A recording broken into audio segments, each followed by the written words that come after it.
non zesfenu meden olosulupu prosoligon estitozen totelos ochronos. So in this third part of our review, we're going to be focusing on two of the major city-states that exemplify the advance of the polis and some of its philosophical, social, legislative developments. Um, we're focusing here again on the archaic and classical periods, so roughly contemporary with our discussion of Delphi. Um, and here's some of the topics we'll focus on. We'll spend a little bit of time just trying to describe what a polis is for the ancient Greeks. We'll look at Sparta and Athens in sequence, and we'll spend a little time wrapping up with the role of the Greek polis in the Greco-Persian Wars in the 5th century BC. As we go, we'll recognize a few different themes. So how the advance of the polis represents a developing concern for the equality of citizens under the law, what the Greeks call isonomia, the gradual shift from a greater degree of aristocratic authority toward helping out the people and bringing power to the people, demokratia, the root of our word democracy in English, the mythical paradigm of how lawgivers in Sparta and Athens were both inspired by the Pythia at Delphi, so something of this kind of continuous line that we've been tracing through the cultural memory of these philosophical and social ideas. And finally, how, just briefly, a diversity of cultural perspectives coming together in Athens as a major international center, together with freedom of speech that developed alongside equality under the law, helped to give rise to, or at least made fertile soil for early philosophical and scientific developments in Athens, which we'll be coming back to a little bit later. So let's start with this question of what a polis is anyway. The polis is described by Aristotle, appropriately enough, in the work called Politics, Book 1, Chapter 2, like this. After he's talked a little bit about the individual, the family, and the village, or the smaller community, he suggests that when several villages are united together in a single complete community that's large enough to be nearly or quite self-sufficient, the polis comes into existence. So it's a kind of network of villages. There's a kind of scale criterion for a polis. It originates in the bare needs of life and continues in existence for the sake of a good life.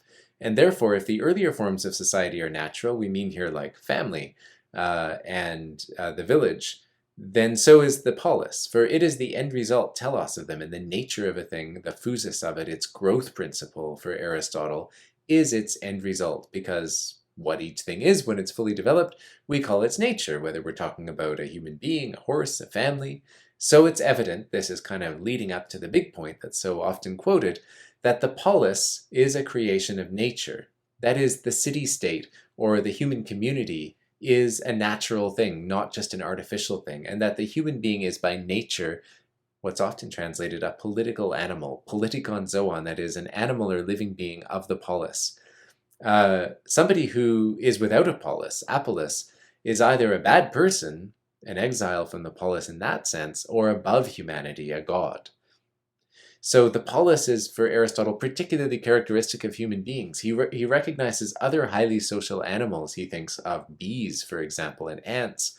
But the human being particularly is characterized by the generation of this organized community of mutual interdependence and cooperation.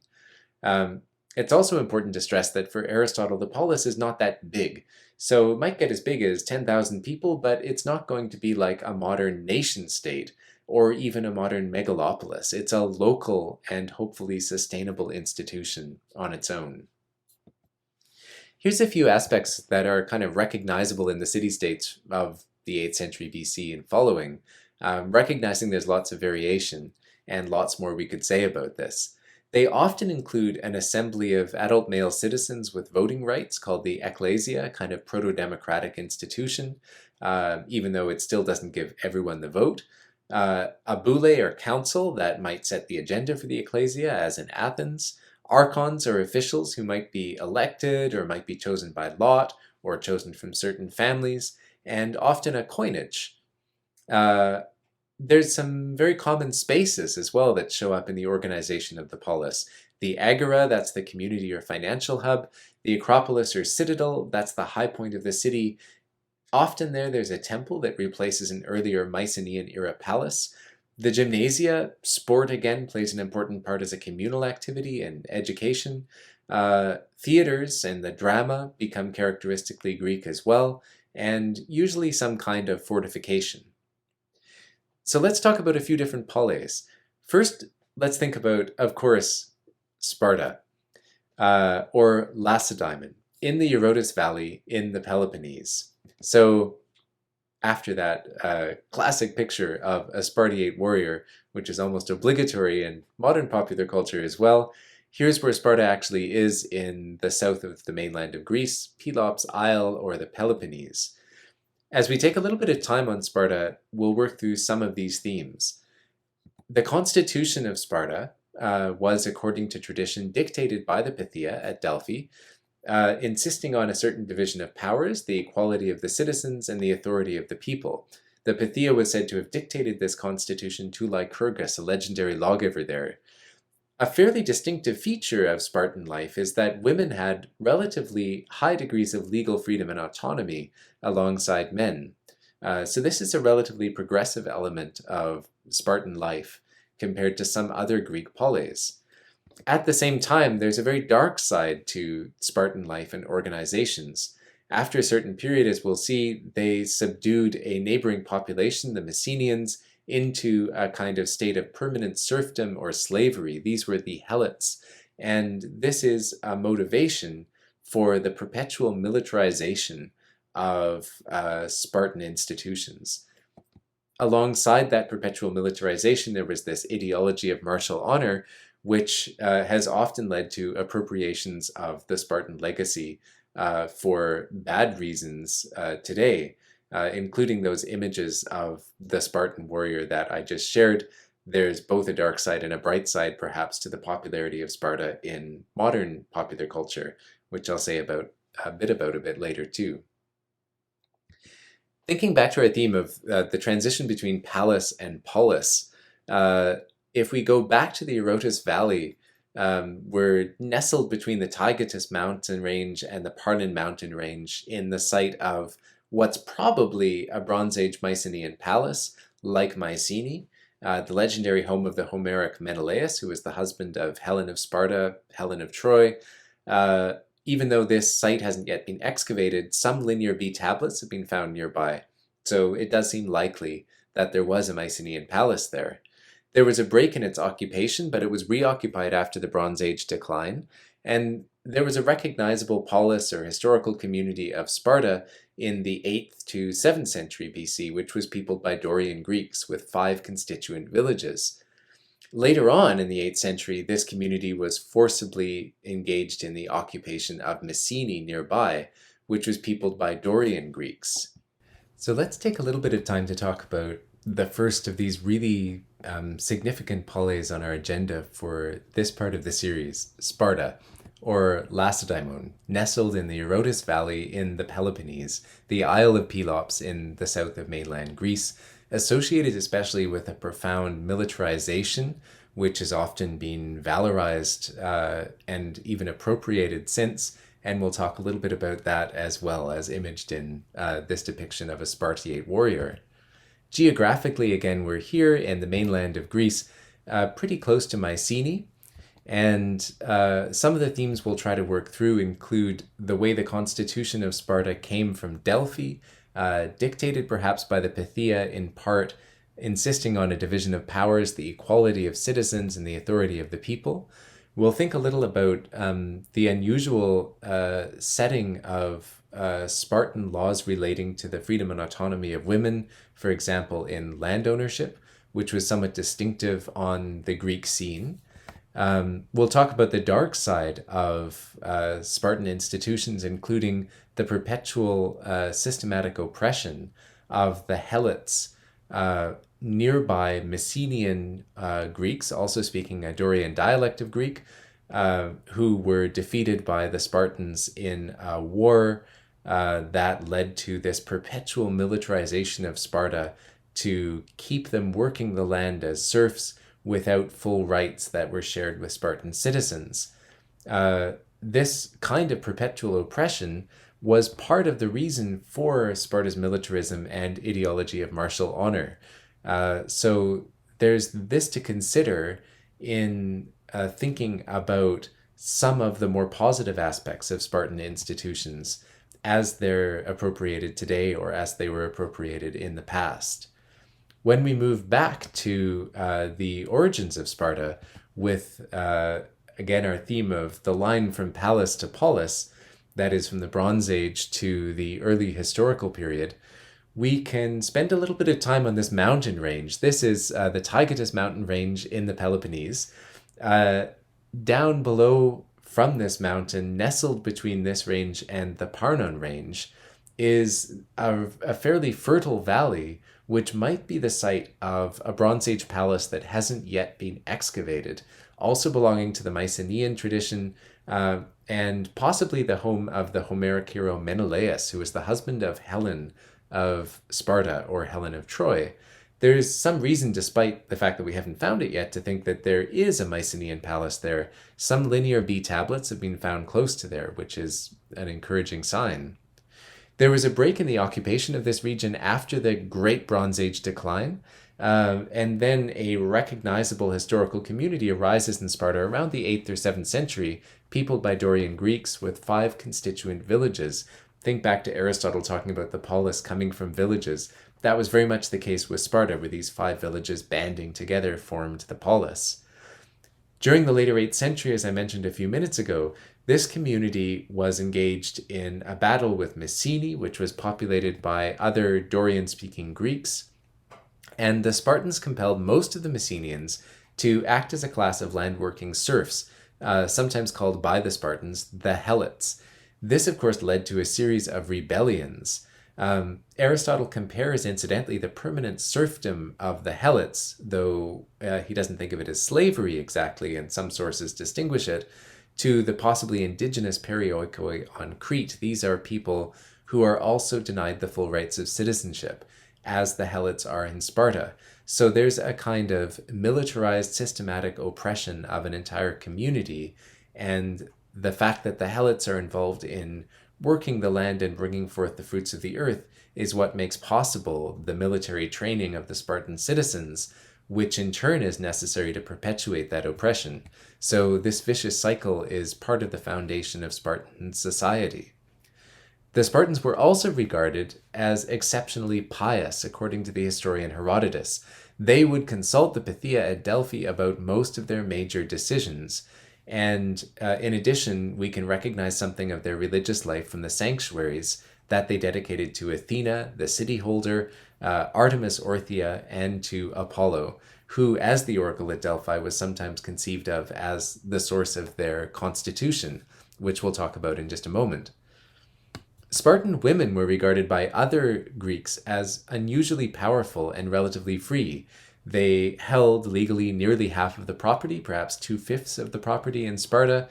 They had a role in managing some state affairs, according to some sources, and were at least perceived, as Aristotle reports in the Politics 2:9, to have considerable liberties as citizens.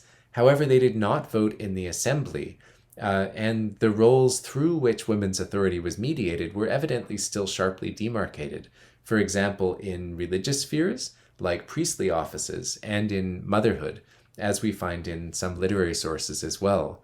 According to the Platonist philosopher Plutarch, reflecting some of this evidence, classical Sparta refused to allow anyone to have a named tombstone in the spirit of equality, with just 2 exceptions: soldiers who died in battle and priestesses who died in office. This has been extensively studied, the phenomenon of women's role in Sparta, also diffracted through popular culture. One figure who's particularly significant, and I'll quote here a version of this saying from Sarah Pomeroy's excellent book, Spartan Women. A woman from Attica, that's Athens, asked, "Why is it that you Spartans are the only women who can rule men?" And Gorgo, the Spartan queen, replied, "Because we are the only ones who give birth to men." So at the same time, that's quite a response. And also it illustrates how the role of motherhood in a way can be seen in Sparta as mediating women's power and autonomy. A little bit more about this very unusual militarized constitution. The military aspects of it are fairly distinct, and there's some aspects of the distinction from Cretan institutions that emerge in Plato's laws. Those institutions may be seen as less perpetually militarized than Sparta. So that's one thing that's quite odd about Sparta, and as we said, it is partly motivated by the systematic oppression of the Helots and the perpetuation of that cycle. But there's other aspects to Spartan institutions that are quite a bit more like Cretan institutions, as we'll see, and as Aristotle observes. And some of these aspects may have been dictated, at least again, according to the cultural memory and tradition, by the Pythia at Delphi in what's sometimes called the Great Retra, or the Retra, the great saying, the great kind of report of the Pythia to the legendary lawgiver Lycurgus. This is how the story goes according to Herodotus. The Spartans were actually in the situation of having the worst government of almost all the Greeks anywhere, but their conversion from bad to good government went like this. Lycurgus, whose name literally means wolf worker, he's a semi-legendary character, one of Sparta's most worthy men, went one day to the oracle at Delphi, and as he entered the inner shrine, the Pythia spontaneously proclaimed, "You have come, Lycurgus, to my rich temple. You are dear to Zeus and to all on Olympus. Do I speak to a god or a man I know not, yet I rather think to a god, Lycurgus." And then some say that the Pythia dictated to him the laws that established the present Spartan way of life. The Spartans say that Lycurgus brought these new institutions from Crete and established some of Sparta's most characteristic institutions, communal food, the board of ephors, and the council of elders, to which we'll return shortly. This is one report, again much later from Plutarch, of the great Retra of the Pythia. When you've built a temple to Zeus Selanius and Athena Selania, divided the people into phuli, these are like clans or tribes as they're sometimes translated in scholarship, and into obi, phratries, or kind of siblings, and established a senate, gerousia, of 30 members, including the archagetai, kings, then from time to time summon the assembly, the apella, between these tributaries of the river Eurotas, and there introduce and rescind measures, but the people, damos, must have the deciding voice, kuria, and the power, kratos. Right there, interestingly, in the conclusion, we have the word democracy, demokratia. This is the Dorian Greek form, damokratia, or damos with kratos. Here we also have the basic division of powers in the Spartan constitution that, at least in this version of the story, the Pythia is dictating. There are 2 hereditary kings who come, according to the legend, from the bloodline of Heracles and have a religious and military role to play in Spartan society, for example, in leading the army. There's 5 overseers called the ephoroi, well, literally overseers. They're elected. One is elected each year by their village. Remember, there's 5 villages constituting the polis in Sparta, and then new ephoroi are elected the following year. There's also a senate, or gerousia, elected by vote, constituted by 28 men over the age of 60, plus the 2 kings, giving you a number of 30 senators, and the assembly, which actually votes by show of voice or noise, consisting of the adult male citizens, the Spartiates, who go through this extraordinary military training called the agoge in their education. So there's a, so to speak, very democratic element in the assembly, granted the limitations of who participates, which are significant, but compared to a system that was only a hereditary kingship, it can be seen as an advance toward democracy. The power of the kings is also checked by the ephors and by the senate, and having all these different powers divided can be seen as an antecedent to some modern notions of the division of power in government.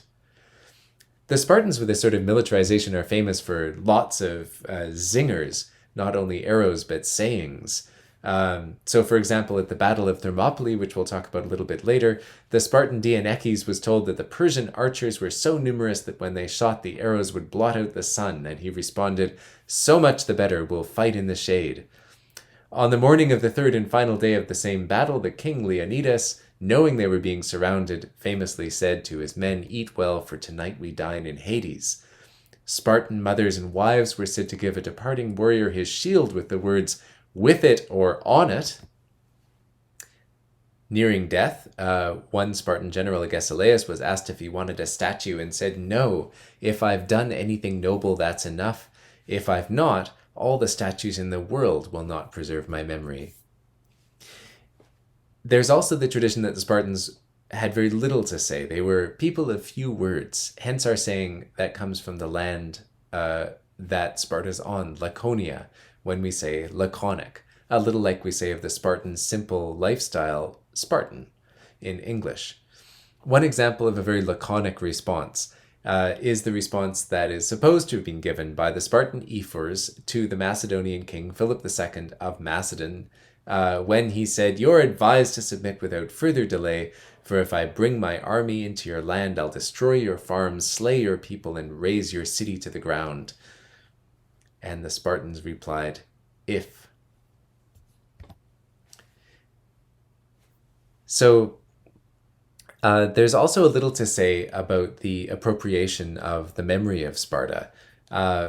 Maybe famously in films like 300, where Sparta is represented as a kind of icon of the Western world fighting for a way of life against faceless and villainous hordes from the Middle East, leading to also memes that are perhaps less harmful.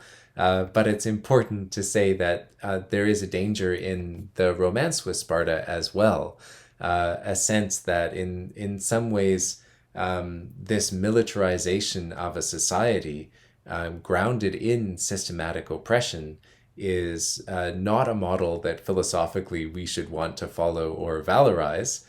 At the same time, we can appreciate that some elements of the Spartan constitution, including the relative equality of women, maybe some aspects, though not all, of the division of powers, can be recognized as a significant positive influence. And in addition, we can say that something of the Spartan education system and commitment to education is important. And the democratic element in the government, if we can call it that, the Pythia is said to have dictated would prove to be influential. We might also recognize that in some of the major battles that Sparta was associated with, like the battle with the Persians, the Battle of Thermopylae, the Greeks themselves were much more sensitive to the humanity, perhaps, at least some of the time, of both sides in the struggle than some popular representations have been. Aeschylus, the Athenian playwright, for example, in The Persians, a play staged in the 5th century, reflecting back on the Persian and Greek wars, has a character say, "Such is the flower anthos of the Persian land, such is the flower of men that has disappeared. The entire land of Asia laments the men she nourished with fierce longing. Parents and wives counting the days tremble at the increasing length of time." So there's not a celebration of victory only for the Greeks, but a recognition of the pain of war and the suffering that's caused on all sides by violence. So let's try to pull together some of these themes briefly. We've talked again about how the Pythia at Delphi was said to have dictated a constitution that established this division of powers. We've talked about some aspects of the relative legal freedom of women, for example, in land ownership in Sparta. We've also talked about the oppression of the Helots and its role perhaps in motivating the perpetual militarism in Sparta and the ideology of martial honor that went with it, and some of the ways that the Spartan legacy has been appropriated and reused more recently. Let's turn now to think about Athens, sometimes called the School of Greece, as is reflected in this famous painting, The School of Athens by Raphael, which actually brings together many, many different figures from throughout ancient Greek history as in one place, thinking of Athens as that place. Athens is also a polis situated in the Greek mainland in Attica. So we're a little bit northeast of Sparta and Mycenae, a little bit southeast of Delphi. Some of the themes we'll try to look at here include the extraordinary continuity of Athens through ancient history, the great wealth of evidence we have for Athens, and the resulting, what's sometimes called ethnocentrism, the way that most of what we know about a lot of Greek history we know through sources in some way colored by knowledge in Athens. We'll talk about the road to so-called democracy in Athens with figures like Draco and Solon and Cleisthenes, including the value for the equality of citizens under the law, the exchange of power in government, and some of the ways Athens too has been borrowed, reused, received, or appropriated in the modern world. One lovely quote that Paul Cartledge quotes from Virginia Woolf about Athens is also on screen here. Masterpieces are not single and solitary births. They're the outcome of many years of thinking in common, of thinking by the body of the people so that the experience of the mass is behind the single voice.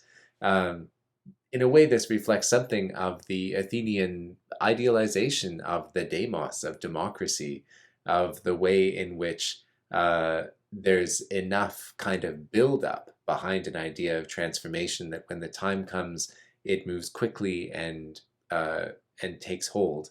We'll see this in the course of Athenian democracy, for example, with the reforms attributed to Solon and Cleisthenes in the Archaic period. So a little bit of background. Ancient Athens was continuously inhabited for about 5,000 years, right back from the present. There's no real clear break between the Bronze Age and the Dark Age material record, again using Dark Age in inverted commas, meaning dark to us, but the period after that Bronze Age decline and before the rise of the Polis. Athens is then one of the world's oldest surviving named cities with such an extraordinary continuous record of human occupation. It was sacred to Athena, the goddess of wisdom, almost as far back as our histories can suggest. Athena, who gifted the city with the olive tree. That's significant in part because the economy of the region that surrounds Athens, called Attica, was rooted in the olive, in the crop of the olive, in olives and olive oil. Athena's symbol was also the owl, which was a familiar presence in the city throughout antiquity. Hence, you would sometimes say, sending owls to Athens for giving somebody what they already had a lot of. Athens was centered on the Acropolis, which literally means the high city, which is pictured here in a much later neoclassical imagining. It was first inhabited, we think, in the Neolithic period, in the Stone Age, and a river runs through the city, as in so many cases, with access to the sea nearby through the harbor at the Piraeus. There is a huge archaeological, artistic, and written history in Athens. In one quote already from Cicero in the 1st century, "Wherever we go in this city, we're stepping on history." This partly helps to shape the Athenocentrism, that is, the kind of centered on Athens-ness of the record, material and especially literary, of what we have for ancient Greek life. Coming back to the theme of the palace to polis transition from the Bronze Age, it seems like there was a Bronze Age Mycenaean fortress in Athens around the 15th or 14th century BC. This palace in cultural memory was associated with the hero Erechtheus. Athens might have passed through a sort of unbroken period, not destroyed by the Bronze Age collapse that brought an end to so many Mycenaean centers, even though it did suffer from the general economic decline. Some kind of hereditary rule by kings seems to have continued perhaps to the 9th century. The last king we know of in legend was Codrus, who sacrificed himself to save the people of Athens from the supposed Dorian invasion, based on an oracle from Delphi. A little bit later, a process that's sometimes called in Greek sunoikismos, bringing the oikoi, or houses, together, began to unite the villages of the region of Attica into one community that was centered on Athens in particular. But in the 7th century, there were enough social inequities and violence that arose from blood feuds between aristocratic families in particular that a major system of reforms was needed. The person who gave those reforms was Draco, who gave Athens its first written constitution in the 39th Olympiad, that is the 39th Olympic Games traditionally. For us, that's about 622 to 621 BC, and established those laws in a public place. Because they were written, it was a lot harder for inequities to develop between people who knew how to work with the oral law and those who didn't, and so there's a kind of proto-democratic element to what Draco did. But the punishments that he laid out for crimes were extremely severe, with the death penalty being super common. This led to the epithet draconian for Draco's laws, and led the Athenians to need a replacement set. This brings us to Solon. Solon was born to an aristocratic family in the later 7th century BC. He was, at different stages in his life, a poet, a general, a merchant, and maybe most famously, a giver of laws. He introduced a whole new series of legal reforms around 594 BC to replace Draco's laws, those draconian laws. According to the legend, Solon also consulted the Pythia at Delphi, who encouraged him to proceed. "Take your seat amidships," she said, "the pilot's task is yours. Perform it. You have many friends in Athens." That's from, again, the later Platonist philosopher Plutarch. Also, according to Plutarch, Solon's association with Delphi continued. He was remembered as one of the 7 sages whose wisdom was inscribed in the Delphic maxims. He was said to have followed the advice of the oracle in other matters and to have encouraged the Athenians to protect Delphi in the Amphictyonic League. So what did Solon do? What was up with his constitution? One thing that happened that was really important is all debts were abolished. Debt slavery was ended. Serfdom, or the working of the land in a kind of wage slavery, was abolished, and large landed estates were divided up. Wealth instead of birth was made a criterion for political positions and authority, which also reduced aristocratic power. There was still some class difference based on wealth, though, and not all sides were satisfied, so some people thought it was too much, some thought it was too little. One contrast was with the absolute equality imposed by Lycurgus on the Spartiates of Sparta. But the lowest class in Athens did get the right to vote in the assembly and act as a jury, again speaking here of citizen men only.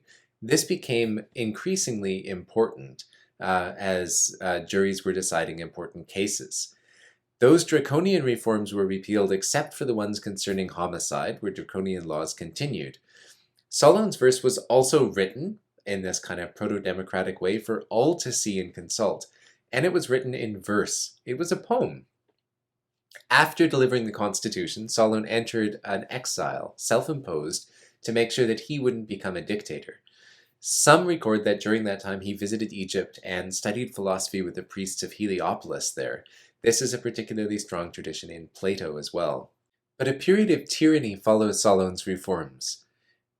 Even though he'd laid the groundwork for what we would later consider the Athenian democracy, there was enough dissatisfaction with the reforms that there was room for a demagogue to seize power, and that demagogue was a man called Pisistratus. He seized power, or what's sometimes called tyranny, in the Greek sense initially not necessarily with a negative valence, but someone who gets power unconstitutionally for themselves. They might do good things or things perceived to be good with it, or bad things with it. Usually later it was more clearly perceived that they tended to be bad things. Pisistratus took his tyranny with the support of the majority of the people in an early case of a kind of populist demagoguery, and held it between 561 and 527. Solon was firmly opposed to this, but he didn't manage to persuade the Athenians, and even though Pisistratus invited Solon to return, he lived in exile. Now, Pisistratus, even though he was an autocratic dictator, supported the lower classes. He facilitated loans to the poor, he faced down the aristocrats, he funded the arts and public works, he supported some of the first organized recitations of Homer, which helped to generate a set text, that is a sort of authoritative edition. So later his rule was sometimes remembered quite positively, even as another age of Chronos. But when his sons were installed as tyrants, they were a lot less successful. They were overthrown in 510 when in fact Sparta was encouraged by Delphi to liberate Athens from the tyranny. There was another brief power struggle, and then a man called Cleisthenes initiated a set of more reforms. And we're getting there. We're almost at so-called Athenian democracy. I say so-called only because it's rather different from what we call democracy. In these reforms, the political organization sort of center shifted from families to location, what Cleisthenes came to call the demes, or the peoples, with about 139 distinct demes established. Personal names were often patronymic before this, so you would be so-and-so, son or daughter of so-and-so. That son or daughter of bit, usually named for the father in what's called a patronymic, was changed with these reforms to encourage the use of a demonymic from a place. So this de-emphasizes family again and emphasizes shared community and location. Also really important for the later democratic developments, citizens were randomly selected for positions of power under Cleisthenes' reforms. and the Boule, or council, was reorganized to propose laws to the assembly to vote on major measures. So most major decisions are made by a popular vote by referendum in the assembly.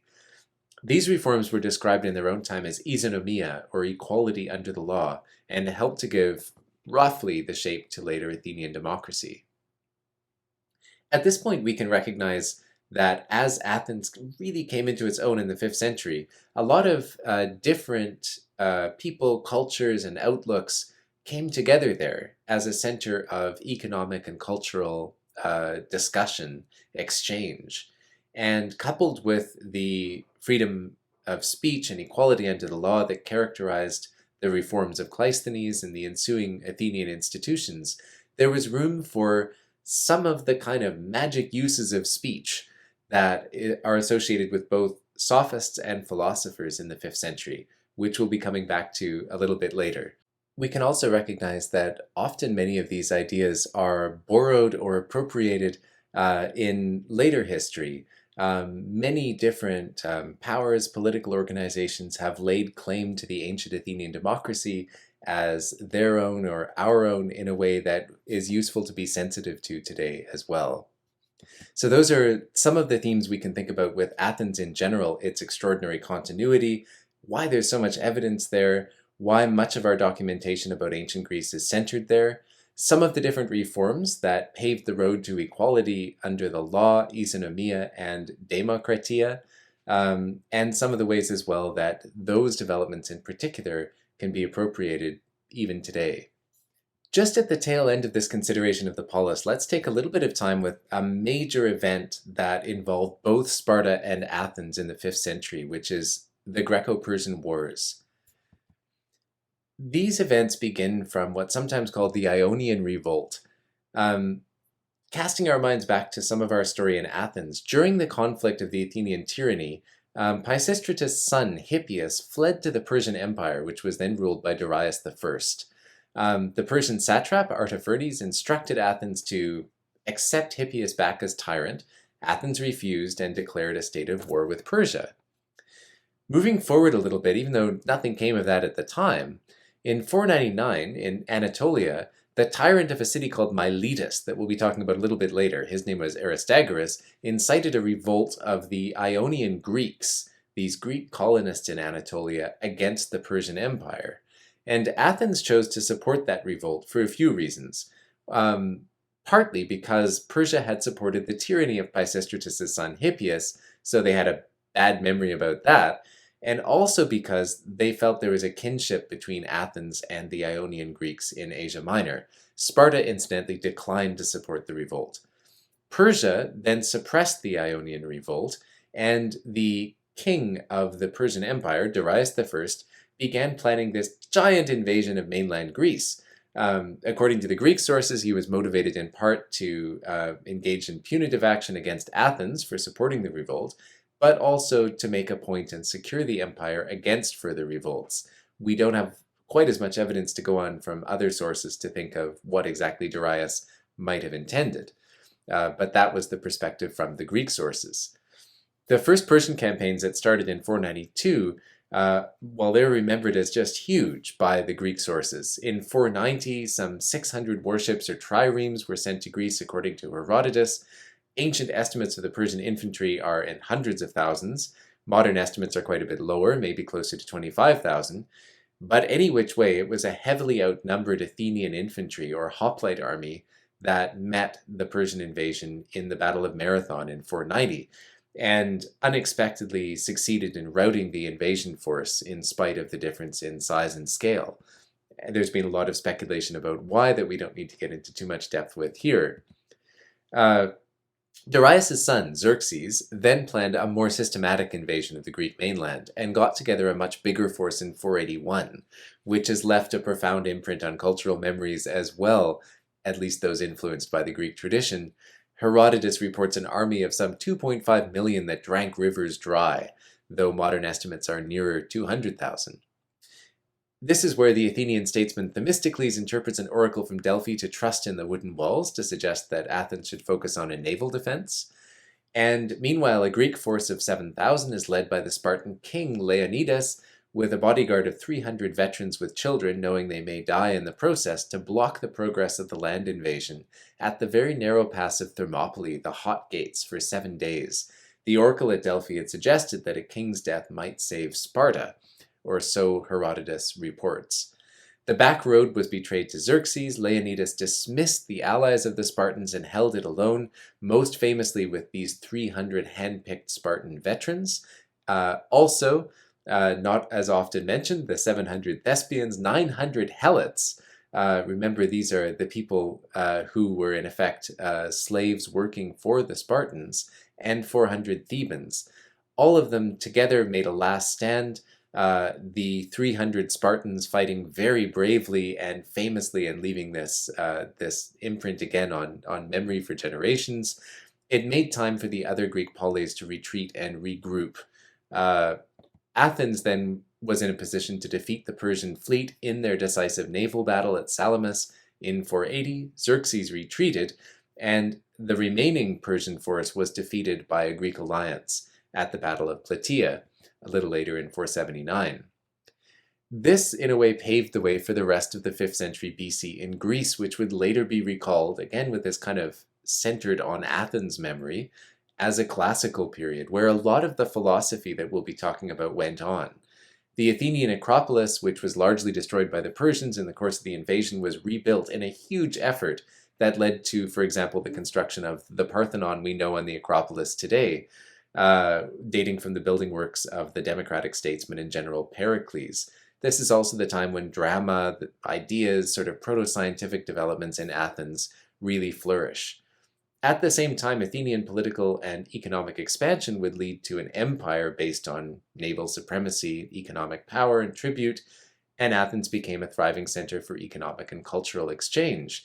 This led into a conflict with Sparta's mainly land-based power, and this led to the major wars between Athens and Sparta known as the Peloponnesian Wars, documented by the historian Thucydides.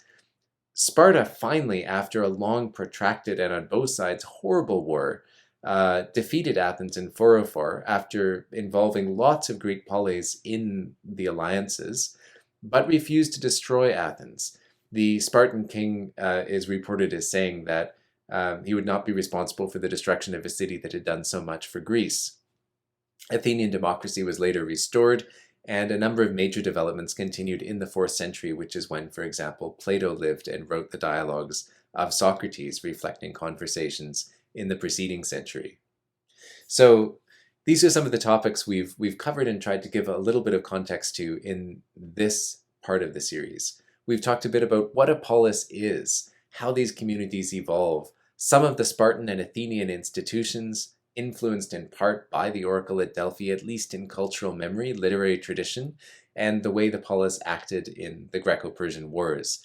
We've thought conceptually about the developing concern for the equality of citizens under the law, isonomia, the focus toward power of the people, or the demos, the mythical paradigm of the lawgiver inspired by the Pythia, thinking a little bit about some of the values, perhaps including that Damos will have the kratos, people power that we saw in the Great Retra, at least remembered as dictated to Lycurgus, though again, this may be a matter of cultural memory more than history.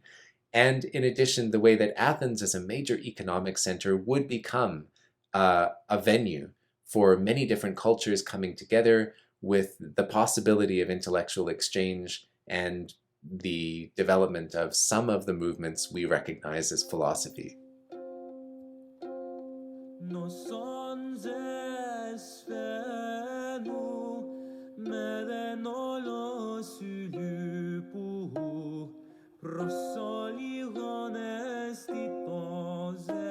Το τέλος ο χρόνος απέτυχε.